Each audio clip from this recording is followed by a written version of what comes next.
Every person has a story, and every experience has a lesson. This is Limitless Minds, where we talk to our Cal alumni, be it scientists, artists, educators, professionals, and much more, and all to uncover the pivotal moment that shaped their lives. I'm Tanish, Shenoy, your host, and together we'll be exploring their triumphs, challenges, and defining experiences. Let's get started.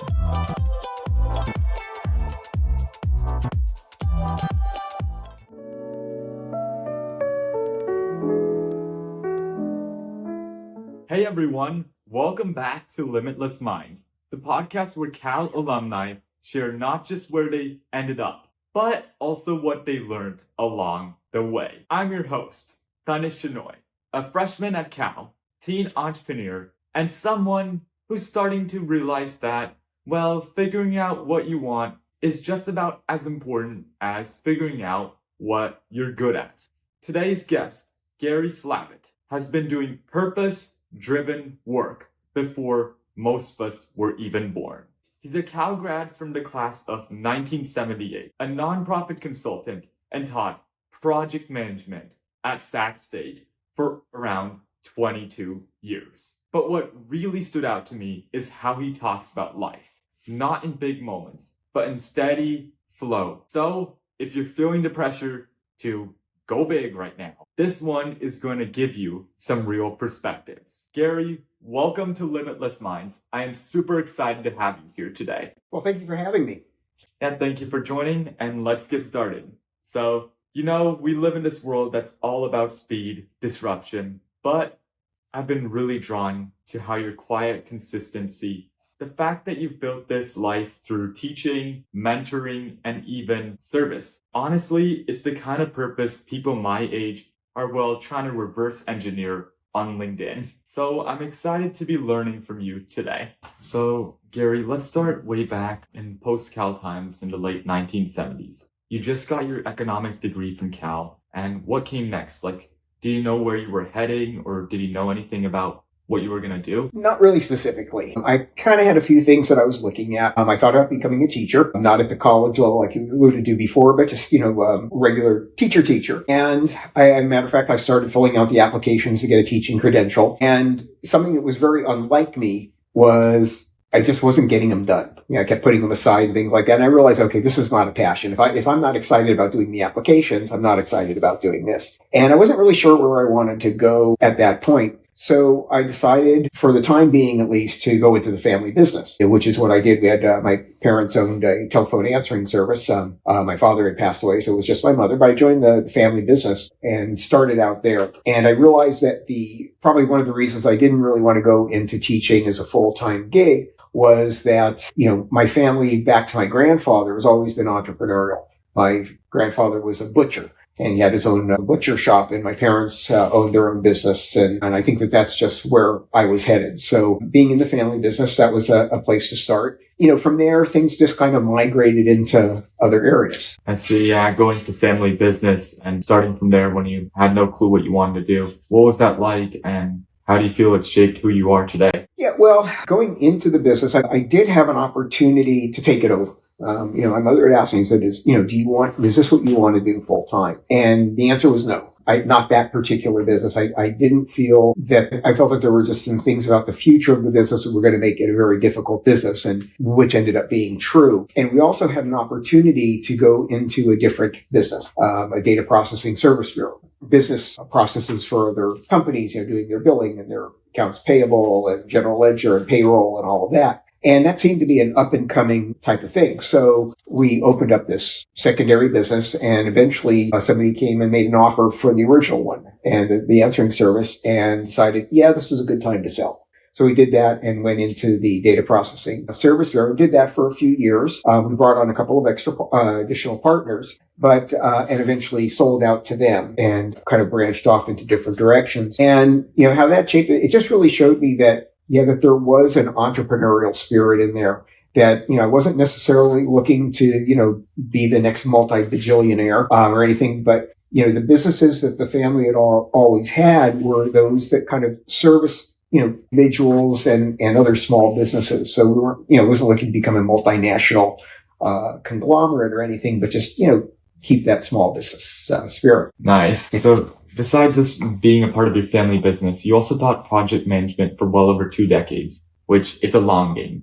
What had pulled you in and what kept you going? Okay, yeah. So to get to that point, a little bit more about the journey after we sold the service bureau, the data processing bureau, I actually became an employee for a while. I did some sales and then I worked for another company as their data processing and accounting manager for a larger company. And then I went to work for the state for a while. I actually became a government employee in information technology, which back then was called data processing. I've been in that area so long, it's had 4 different names. But the government work wasn't really for me. It just didn't fit the mold that I was going for. So I left and went on my own for a while, and then I got offers to be a consultant and work for consulting firms. In doing that is when I really got heavily into project management. I did it for the state for a while and got into it more and more. And one company had offered to help me get my certification and actually become a certified project manager. And in doing that, I really, I got into it a lot more and decided that it would be interesting to actually teach. So just sort of as an additional thing that I wanted to do along with some other some other businesses I had started. But, I think I'll try teaching project management. And I found out that the Sacramento State College of Continuing Education was starting a project management program. So I sent them a letter and a resume, and they called me and they said, yeah, come on in. We'll see. And so they offered me a class, and I taught that class and really enjoyed it. And I continued on teaching more and more classes and getting more and more. The program grew and became more and more popular. It was, I don't want to say it was a full-time gig, but it was something that I was doing a lot of. I really enjoyed it. I was doing it essentially on a contract basis, so it still had that entrepreneurial pull towards it. And I just really enjoyed interacting with the students. And seeing them learn and grow and that. So that kind of, pulled me in, and it was just a lot of fun. It was one of those things that you always hope for, is that you're going to have a job that you do that is just fun. I see. That's amazing that you end up being able to do it for a long time. One thing I noticed that as a teacher and teaching, it's like you don't always see the results instantly. So like a few years after you're teaching and stuff, what is one thing, whether a student came up to you that made you realize that, hey, it's all worth it. Everything worked out is a lot better than what I was thinking. Yeah, luckily I did it for 22 years. So I had the opportunity to have a couple of those moments. There are a few. It's hard sometimes, because at the end of every class, when I had students for 2 or 3 different classes, and they were about to finish their program and get their certificate of completion for the program, so the equivalent of the diploma. And the next step for a number of them was to go on and get their actual formal certification, become a certified project manager. That's a very different thing. And I would always say at the end of the class, for those of you that are going to get your PMPs, that's the certification, just please, when you pass the test, just send me a note and let me know. And in the 22 years, I probably got 4 emails. They say, oh yeah, we will, but nobody ever did. So I never really got to see that culmination of their work. There are a few moments that you have those moments and it says, yeah, this is why I do it. One of them was a student that was in my class at the time. And he worked for a construction company, but he also had his own company, but it wasn't successful enough for him to, be on its own. So he was working for another company, and he had, put in a proposal to build some, those movie theaters, some multiplex movie theater. And, he was going up against, 3 or 4 of the largest, most prestigious, engineering construction, commercial construction firms in the Sacramento area. And he knew he had absolutely no chance of winning this bid. They did invite him to do a presentation along with all of the other bidders. And he said, this is a formality. And which it pretty much was. They were going to go with one of these others. And all the other companies apparently had all these huge PowerPoint presentations and, and he had prepared nothing. And he went in with just a yellow pad and a pencil and said, okay, I'm just going to talk about what I learned in my project management class. And he just started saying, he says, this is how I'm going to manage the project. And he was just writing on his little yellow pad. And all these other big companies, their throngs of people there to present, did all this. And that's all he did. And he got a call a few days later that he won the bid. He beat out all these other companies because he said, you're the only one that told us how you were going to actually make this happen. What? Yeah. And I remember he came into class, early to class, and he was telling me this. And I'm going, this is an amazing story. And he was really funny because he says, yeah, the good news is I won the bid. Bad news is I won the bid. Because now he has to actually do it. But he did this project. And there are a few others, just a couple brief ones. In my classes, one of the things that I talk about is in plans. I said, it's better to have, you need to have a plan. It may be a bad plan, but it's better than no plan at all. And I got an email from a former student not too long ago. He said that he always remembered that, and he tells his people that all the time. And he actually had it made into a poster with a superhero, and he had that quote. So that was, one of those times that something really sunk in.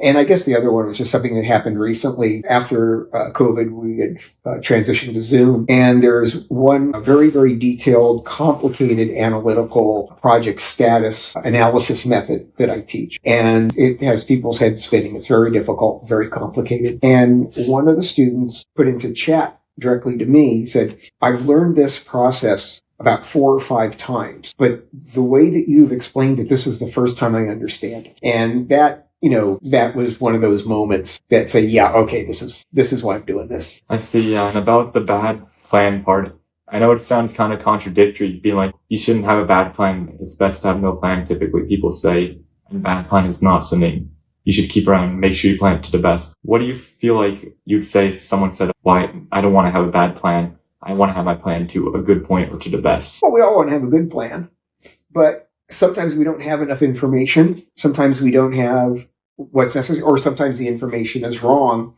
And okay, this is not the best way to go about it, but I don't know what that best way is.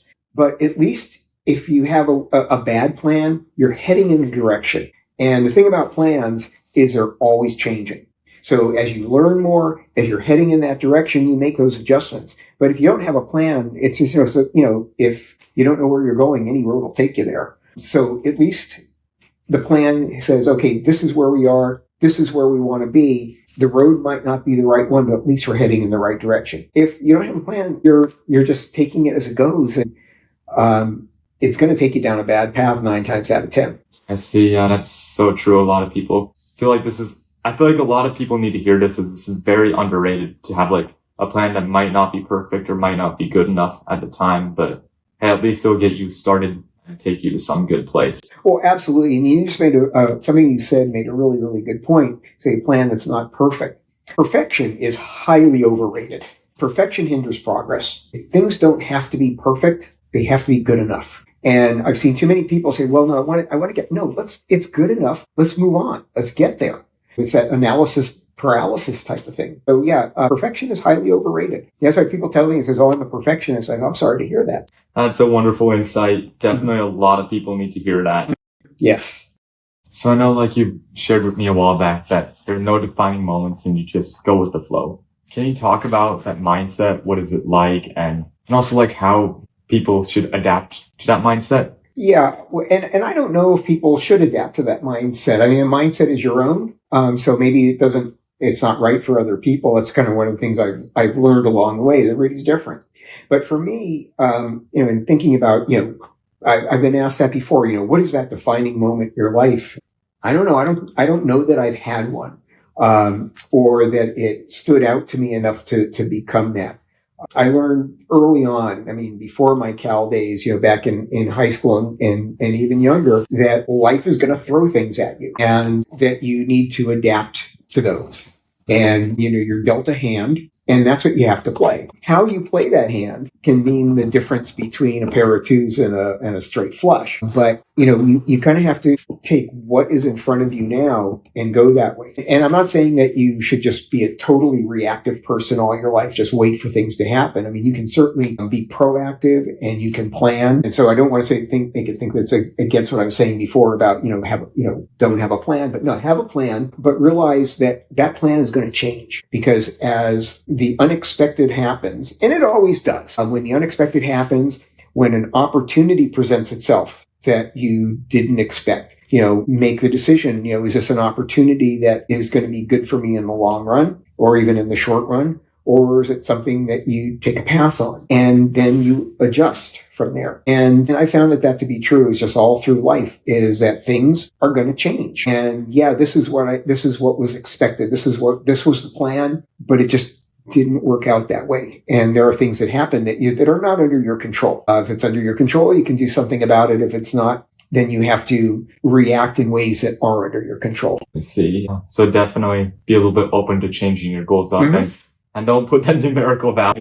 Don't put that numerical value, and also don't set yourself up to what that goal is. What you want at 20 and what you want at 25 may be two entirely different things.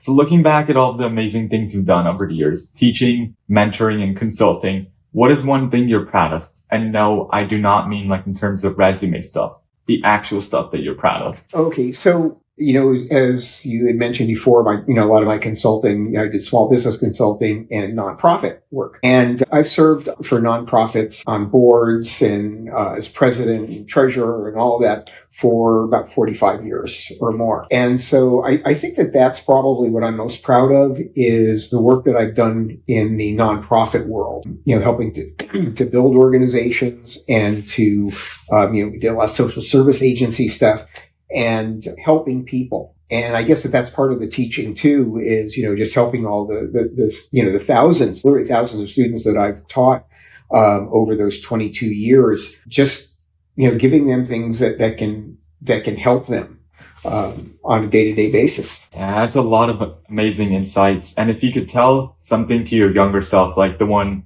that's probably 19 or just fresh out of Cal, what would that thing be you'd tell to that younger self of you? Be prepared for anything. Keep your eyes open. Look for the opportunities when they come along, and be ready to change direction if necessary or if appropriate. Loved how you said that about being open to everything to your younger self, something that many youngsters need to know about and definitely need to hear a lot more. So now let's move on to the final part of our podcast, which is a rapid fire question where you have 60 seconds to answer all the questions asked. 60 seconds. Are you ready? I'm ready. All right. Sounds good. Best food spot near campus in the 1970s at Cal. Kips. All right. Most Berkeley moment you witnessed that defined the era. So when I was there, it was shortly after the free speech movement. So every now and again, there'd be a little demonstration or something on campus. So that was very Berkeley. Wow, that's interesting. Professor who left the biggest impact on you. Professor Bob Cooter was my economics professor that I got to know real well. And so it was probably him. All right. And a building or place on campus that doesn't exist anymore, but you feel like it should still exist. I don't know if it should still exist, but I miss the old T buildings, the temporary buildings on campus that were built for just temporary purposes after World War II and were still there when I was there, but they're gone now. All right. And what was a music or band that reminds you of your Berkeley days? When we were in the dorms my sophomore year, the Tubes were a big band then. Went to their concerts and everything. What's the most underrated place on campus just to relax or take a breather? I would say the Eucalyptus Grove, the west side of campus. And a Berkeley tradition that you hope never dies. A big game week. That's easy. All right. What do you miss the most about that version of Cal that you had when you were there? Even though it was still very big with 30,000 students, I miss it felt smaller. It felt smaller and more personal. All right. One word to describe your student self at that time. Fearless. All right. That's amazing. And well, that wraps up our rapid fire round. Thank you, Gary. You survived. You survived so good. and thank you so much for joining on the podcast. And I hope to talk to you soon. Okay. Thank you for having me. Gary, I want to say thank you for your journey and story. It's such a powerful reminder that purpose, it doesn't always arrive with fireworks. Sometimes in your everyday, the consistency and how we treat the people we work with really matters. To anyone who's listening, if you've been questioning your path or place, let this episode be your reminder that growth, it isn't always loud, but it's always happening, even if you're not noticing it. Be sure to follow Limitless Minds and share this with someone building their own quiet legacy. And as always, stay grounded, stay humble, and stay inspired. And if you don't start now, someone else will. Thank you. Every story is a lesson. And every challenge is an opportunity. Success, it looks different for everyone. But growth, it's universal. Thanks for joining me here on Limitless Minds. Until next time, I want you to stay curious and remember to stay limitless. Because if you don't start now, someone else will.